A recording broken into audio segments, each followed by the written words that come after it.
Racikan Berita 1. Assalamualaikum warahmatullahi wabarakatuh. Pemirsa Wiwatch Plus hari ini hadir kembali. Pada hari ini kita kedatangan tamu istimewa. Beliau adalah kita kenal Hengki Luntungan. Selamat siang, Bang. Selamat hadir. Selamat datang di Wiwatch Plus. Sama-sama ya. Sudah lama semua, Bang. Iya. Pemirsa, begitu marak hari ini, banyak dipandangkan di mana-mana tentang masalah polisi dan amnesti yang diberikan oleh Bapak Prabowo kepada dua orang, Tom Lembong dan Pak Sekjen, ya, mantan Sekjen. Iya, Sekjen. PDIP, Pak. Iya. Menurut gini loh, bagaimana pendapat Abang dengan polisi dan amnesti yang diberikan ini? Pandangan Abang bagaimana? Silakan. Ya,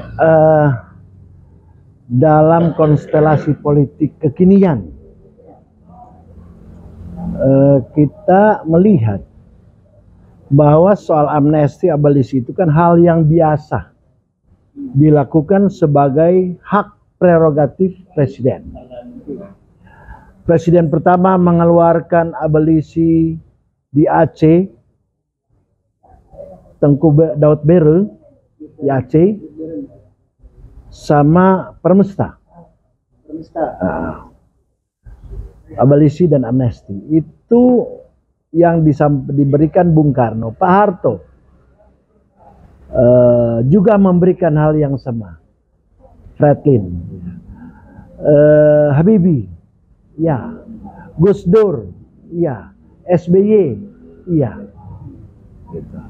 Yang terakhir 6 presiden ini termasuk Prabowo memberikan amnesti dan abolisi. Yang tidak pernah memberikan amnesti abolisi adalah Ibu Megawati Soekarno Putri dan Pak Jokowi.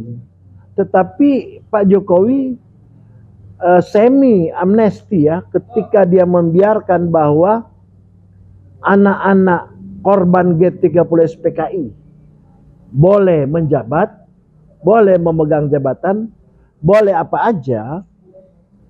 Nah ini kan kita tidak mengatakan ini sebuah amnesti atau abolisi, tapi itu ucapan yang memberikan ruang dan waktu kepada mantan-mantan PKI, termasuk anak-anaknya. Jadi kita tidak akan melihat bahwa ini adalah dosa turunan, bukan. Tapi apa yang terjadi saat ini dengan adanya amnesti abolisi? Apa yang dilakukan oleh Pak Prabowo memberikan abolisi kepada Tom Lembong dan 114 bersama dengan Hasto, amnesti, itu sudah terlihat bahwa ini merupakan feedback atas sebuah perlawanan Pak Prabowo kepada Pak Jokowi. Perlawanan politik loh. 2-3 hari sebelumnya monggo ke Solo.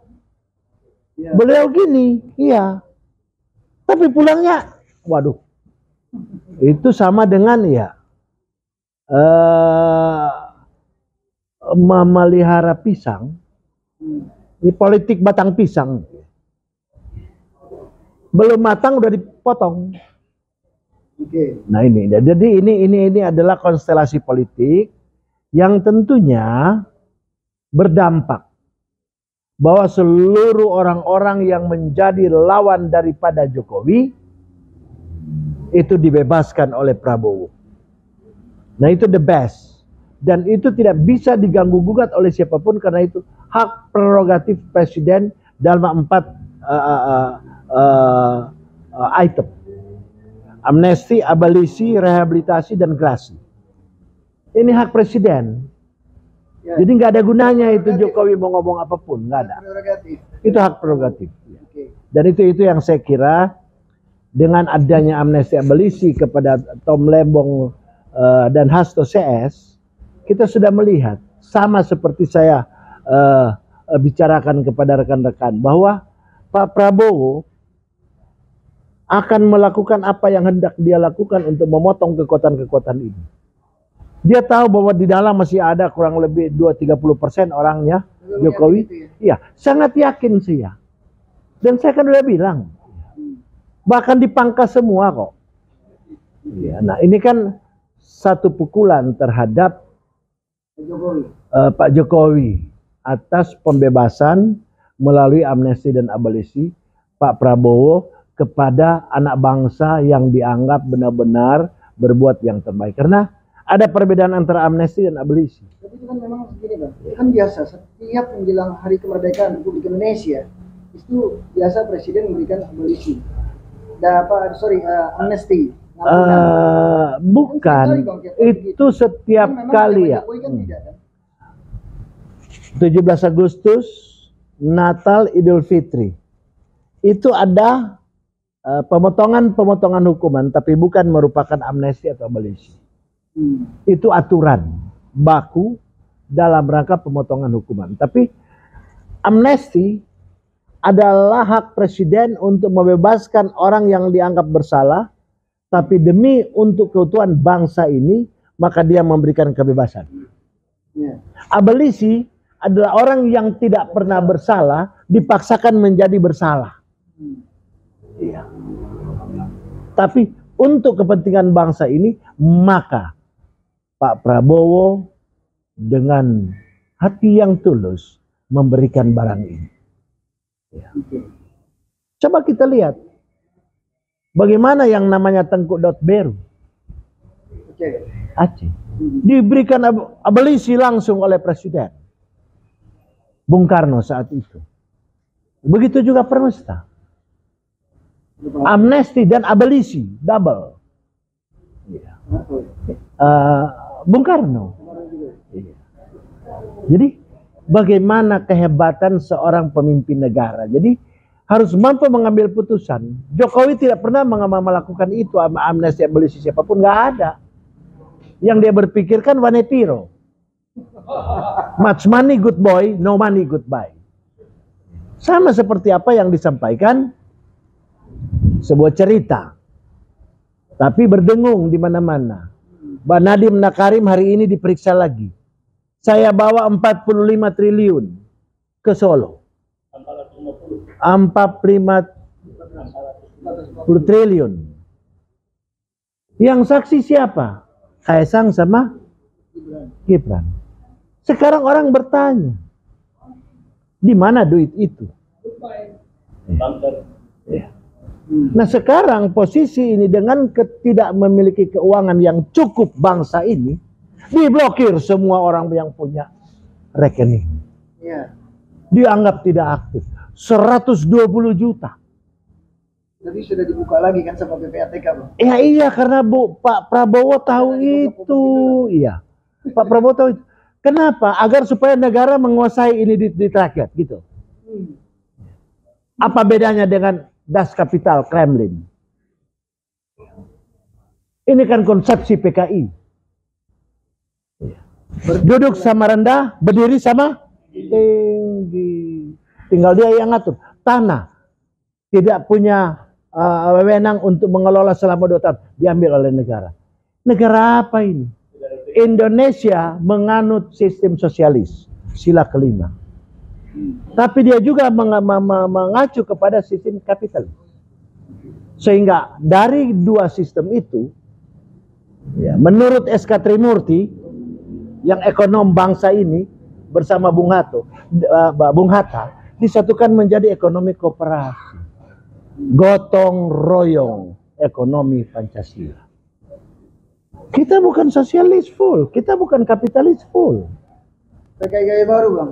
Lah, saya tidak mengatakan itu PKI gaya baru, tapi ini konsep yang dilakukan PKI. Agar semua aset bangsa ini, semua aset rakyat, lo mau miskin mau kaya saya yang ngatur. Disetir dari sini. Kremlin. Modelnya Das Kapital. Ini yang nggak boleh. Tapi Pak Prabowo melihat itu. Wah, ini udah nggak benar nih. Kasihan orang nabung untuk haji sekian puluh tahun, anaknya kirim duit, terus tiba-tiba dibekukan. Wah, ini apa-apaan ini? Jadi milik negara. Oh enggak, itu bukan milik negara, kami mengaman. Apanya yang diamankan? Iya.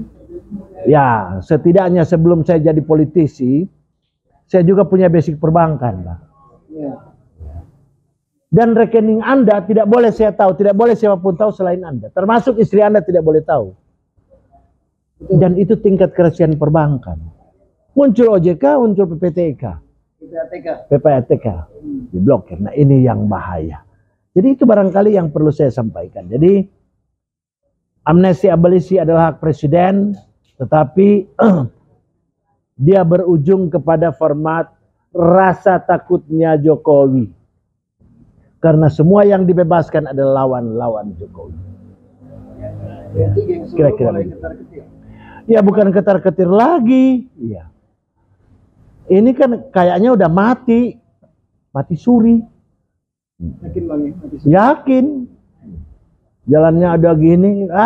Gua lebih tua dari Jokowi kok. Ya udah Bang. Dia bilang dia UGM. GMNI dari mana GMNI? Saya cek di sana.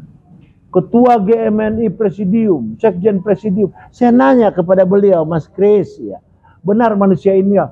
Nggak ada. Ya. Nama itu nggak ada. Ya. Dek, nggak ada dek ya. Ya. Kalau Ganjar ada tetapi di Mapala nasionalis. Ya. Kalau Jokowi nggak ada ya. Lah, memang di masa itu GMNI kuat di UGM karena di sana ada seniornya Mas Kris yang namanya Lukman Mokoginta. Ya, Mas ya.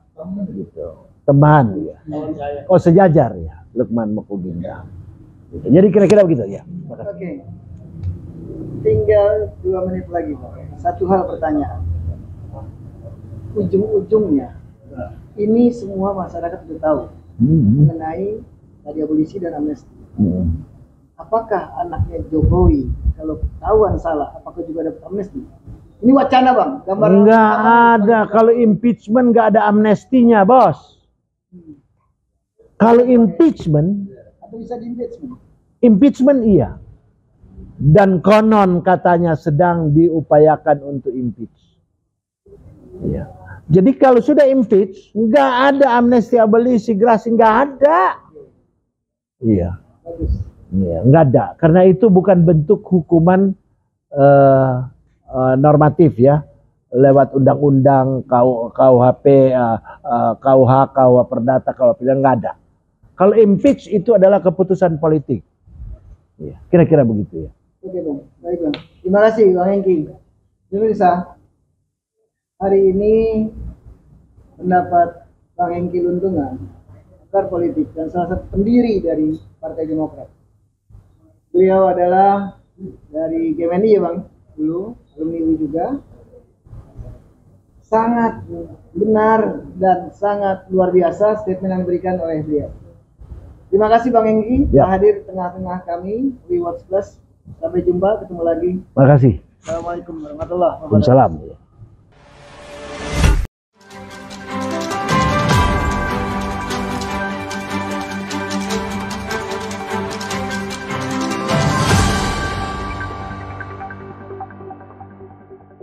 Racikan Berita 1.